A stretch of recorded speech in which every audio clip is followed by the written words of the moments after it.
En quoi consiste votre métier? Le métier de conseiller consiste à accompagner des jeunes de 16 à 26 ans dans le cadre de leur insertion ou réinsertion professionnelle. Et référent système. Des systèmes d'information. Oui. Bon là c'est un tout autre métier parce qu'on ne fait pas d'accompagnement, ça ne concerne pas directement le public, quoique, mais plutôt dans un deuxième temps. Là il s'agit vraiment de piloter, de coordonner toute l'activité de la mission locale. Okay. C'est-à-dire qu'on va y retrouver dans le système les partenaires, les jeunes, les conseillers, et ça permet un peu de suivre l'activité en temps réel de la structure. Est-ce que j'y suis, vous êtes auto-formé? Oui, effectivement, c'est l'avantage des métiers du numérique. Donc moi j'avais déjà une appétence pour ça, hein, je ne te cache pas que c'est des choses qui m'intéressent. Et donc j'ai appris un petit peu sur le tas, avec le net, comme beaucoup d'entre nous. Et quand cette opportunité s'est présentée à moi, j'ai pu m'inscrire à un MOOC. Donc c'est une formation en ligne où à l'issue de cette formation, tu as une vraie certification. Et pour être conseiller insertion professionnelle, vous avez dû faire des... Bon là c'est un parcours un petit peu plus long, un peu plus complexe. Alors historiquement, moi je suis diplômé d'une licence d'université qui n'a absolument rien à voir avec l'accompagnement. Okay. J'ai fait des études de commerce et de relations inter-entreprises, donc c'est te dire que ça n'a strictement rien à voir. Et j'ai travaillé pour un organisme de formation. Donc il y avait déjà la notion d'accompagnement des publics.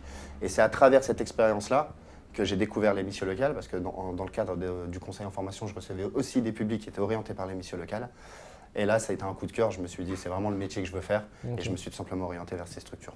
Comment êtes-vous rentré dans ce métier-là alors que vous n'avez pas de diplôme? Enfin, c'est pas vraiment un diplôme. C'est peut-être une formation ou autre. Et que nous, aujourd'hui, on ne demande que des diplômes. Un petit peu de facteur d'opportunité. Il faut être aussi là au bon endroit, au bon moment. On ne pourrait pas qualifier ça un petit peu de chance. Mais c'est surtout la conviction et le travail. C'est-à-dire que quand il y a eu cette opportunité-là, il a fallu faire ses preuves.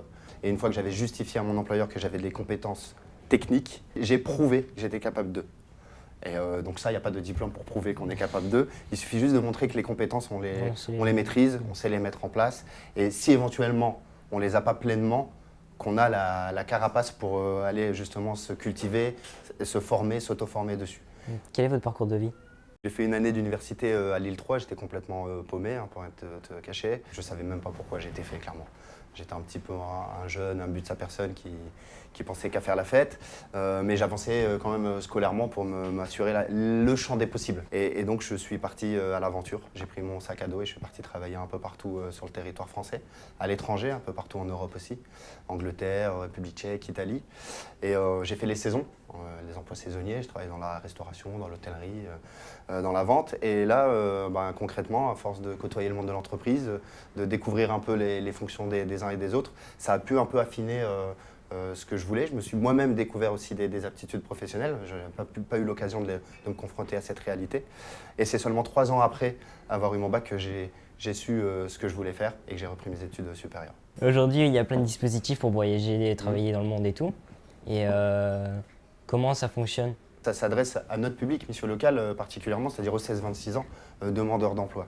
Donc forcément, la principale question que se pose le demandeur, c'est combien ça va me coûter. Ouais, parce que voilà, exactement. Je savais que tu allais me la poser la question du coup.